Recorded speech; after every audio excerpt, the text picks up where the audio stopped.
Hold da op. Jeg har aldrig set så smukt et hus i hele mit liv. 450 kvadratmeter, det er jo for stort. Forskellen på at bo sammen og ikke bo sammen, det er, at man kan mærke hinanden, at man kan se hinanden, man kan høre hinanden. Ja, eller så bliver man lille menneske at bo småt. 2 blocks from the subway. Vi skal da bo sammen med nogle mennesker, der kan stimulere os. Vi skal bo sammen med nogle fantastiske mennesker, skal vi ikke? Jeg ved ikke, hvad du ved, Anna. Glem det. Jeg skal ikke bo noget kollektivt, det skal jeg altså ikke.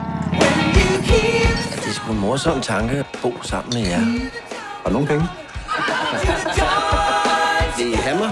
Nå, ja, selvfølgelig. Jeg har I lavet nogle regler for huset? Der er ikke nogen regler endnu. Eller vi vil gerne bidrage med det. Vi har rigtig mange erfaringer. Hvorfor? Hvad? Folk bliver irriteret på mig. Det er min udstråling. Jeg forstår det ikke. Jeg stemmer på Allan. Ja.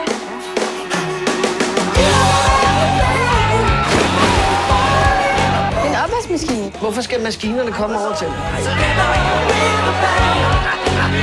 Et kollektiv, og vi skal kunne rumme alle sider af hinandens liv, er det ikke? Jeg ser med en pige. Er det alvorligt? Det må det være, ellers så behøver du da ikke at fortælle mig det. Ja, det tror jeg. Ja, du skal gøre det, du skal gøre. Det, der føles rigtigt for dig. Men tag hende med. Jamen, så bytter vi værelser, så kan hun også være der. Hej. Du ligner jo en fransk kærlighedsfilm.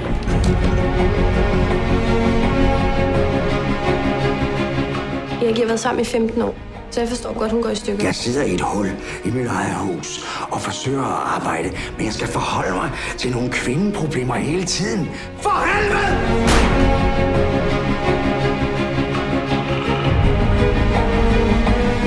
Nå, det første er resten af livet, tror jeg. I skal ikke bestemme, hvordan jeg skal leve mit liv. Det skal jeg ikke. Det er mit hus. Ja, men du har... Det er mit hus! Du har givet det her hus til fællesskabet, Erik. Mor, jeg tror godt, du kan klare det.